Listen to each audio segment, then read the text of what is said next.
Hello friends, ಎಲ್ಲರಿಗೆ ನಮಸ್ಕಾರ. Kannada life ಸ್ಟೋರಿನಿಂದ ಪ್ರತಿಯೊಬ್ಬರಿಗೆ ತುಂಬ ಧನ್ಯವಾದಗಳು. ಇಂತಹ ವ್ಯಕ್ತಿಗಳನ್ನು ಮದುವೆಯಾಗಿ ಲೈಫ್ ಹಾಳು ಮಾಡಿಕೊಳ್ಳಬೇಡಿ. ನೀವು ಜೀವನದಲ್ಲಿ ತಪ್ಪಿಯೂ ಇಂತಹ ವ್ಯಕ್ತಿಗಳನ್ನು ಮದುವೆಯಾಗಬೇಡಿ. ಇದು ಅನುಭವ ಮಾತುಗಳು. ಮದುವೆ ಅನ್ನುವುದು ಪುರುಷನಾಗಲಿ ಅಥವಾ ಮಹಿಳೆಯರೇ ಆಗಲಿ ಅವರ ಜೀವನದ ಪ್ರಮುಖ ಅಂಗವಾಗಿರುವುದು. ಮದುವೆಯ ಬಗ್ಗೆ ಸೂಕ್ತ ನಿರ್ಧಾರವನ್ನು ತೆಗೆದುಕೊಂಡರೆ ತುಂಬ ಒಳ್ಳೆಯದು. ಕೆಲವೊಂದು ಸಲ ಮದುವೆ ಬಗ್ಗೆ ತೆಗೆದುಕೊಳ್ಳುವ ನಿರ್ಧಾರದಿಂದ ಮುಂದೆ ಜೀವನ ಪೂರ್ತಿ ಸಮಸ್ಯೆಗಳನ್ನು ಎದುರಾಗಬಹುದು. ಇದನ್ನು ತಡೆಯಲು ಮೊದಲೇ ಪ್ರಯತ್ನಿಸಬೇಕು. ಆಧುನಿಕ ಯುಗದಲ್ಲಿ ಹೆಚ್ಚಾಗಿ ತಮ್ಮ ಬಾಳ ಸಂಗಾತಿಯನ್ನು ಹುಡುಗ ಅಥವಾ ಹುಡುಗಿ ಆಯ್ಕೆ ಮಾಡಿಕೊಳ್ಳುತ್ತಿರುವ ಕಾರಣದಿಂದ ಯಾವೆಲ್ಲ ಅಂಶಗಳನ್ನು ಗಮನದಲ್ಲಿಟ್ಟುಕೊಳ್ಳಬೇಕು ಎಂದು ತಿಳಿದಿರುವುದು ಅಗತ್ಯ. ಆಯ್ಕೆ ವೇಳೆ ಈ 5 ರೀತಿಯ ವ್ಯಕ್ತಿಗಳನ್ನು ದೂರವಿಡಬೇಕು. ಅಂತಹ ವ್ಯಕ್ತಿಗಳನ್ನು ಯಾರು ಎಂದು ತಿಳಿಯುವ ಕುತೂಹಲವಿದ್ದರೆ ಇದು ಸ್ಕ್ರೋಲ್ ಮಾಡದೇ ನೀವು ಸ್ಫೂರ್ತಿಯಾಗಿ ಕೇಳಿ, ಅವಾಗಲೇ ಅರ್ಥವಾಗುತ್ತೆ. ಸುಳ್ಳುಗಾರ. ವಿಶೇಷ ಸಂದರ್ಭಗಳಲ್ಲಿ ಸುಳ್ಳು ಹೇಳಬೇಕಾದರೆ ಅಂದುಕೊಂಡ ಕ್ಷಮೆ ಇದೆ. ಆದರೆ ಕೆಲವರು ಯಾವಾಗಲೂ ಸುಳ್ಳು ಹೇಳುತ್ತಾ ಇರುತ್ತಾರೆ. ಇಂತಹ ಜನರನ್ನು ತಪ್ಪಿಯೂ ಮದುವೆ ಆಗಬಾರದು.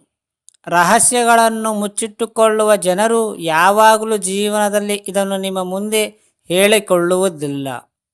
ನಿಮ್ಮ ಜೀವನವು ರಹಸ್ಯದಿಂದ ಸಾಗಬಹುದು. ಕೆಲವು ಸಲ ಇಂತಹ ರಹಸ್ಯಗಳನ್ನು ಹೊರಗೆ ಬಿದ್ದ ವೇಳೆ ಅದರಿಂದ ಮನಸ್ಸಿಗೆ ತುಂಬ ನೋವಾಗಬಹುದು ಅಥವಾ ಸಂಬಂಧ ಮುರಿದು ಬೀಳಬಹುದು. ಕಪಟ ಮನಸ್ಸಿನವರು. ಕೆಲವರು ಹೇಳುವುದು ಒಂದು ಮಾತು ಮಾಡುವುದು ಇನ್ನೊಂದು. ಕೆಲವರಲ್ಲಿ ಕಪಟವು ಮನಸ್ಸಿನಲ್ಲಿ ತುಂಬಿರುವುದು. ಇಂಥವರನ್ನು ಮದುವೆಯಾಗಿದರೆ ಆಗ ಅದು ಜೀವನದಲ್ಲಿ ಸಮಸ್ಯೆಗಳನ್ನು ಹುಟ್ಟು ಹಾಕಬಹುದು. ಕೆಲವೊಂದು ಸಲ ಇವರು ಕಪಟನದಿಂದ ಜೀವನ ಪೂರ್ತಿ ಕೊರಗಬೇಕಾಗುತ್ತದೆ.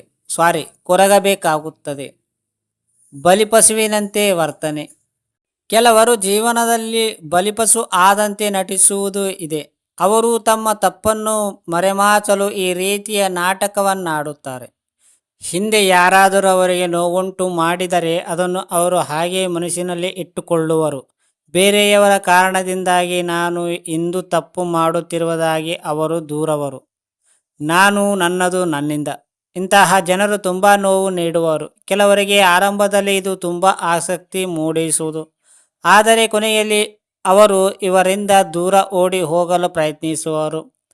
ಇಡೀ ಜಗತ್ತೇ ತನ್ನದಾಗಿ ಇರುವುದು ಮತ್ತು ನಾವೇ ಅದಕ್ಕೆ ಅಧಿಪತಿ ಎನ್ನುವಂತೆ ಅವರು ವರ್ತಿಸುವವರು.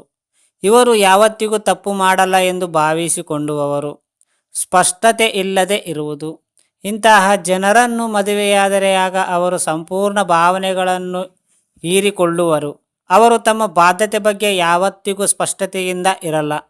ಇಂತಹ ಜನರು ಒಂದು ರೀತಿಯಲ್ಲಿ ನಕಾರಾತ್ಮಕತೆ ಇದ್ದಂತೆ. ಇದನ್ನು ನಿವಾರಣೆ ಮಾಡುವುದು ಅಗತ್ಯ. ಫ್ರೆಂಡ್ಸ್, ಅರ್ಥ ಆಯ್ತಾ ನಿಮಗೆ? ಈ ಸ್ಟೋರಿ ಕೇಳಿದ ಪ್ರತಿಯೊಬ್ಬರಿಗೆ ತುಂಬ ಧನ್ಯವಾದಗಳು. Thank you so much universe.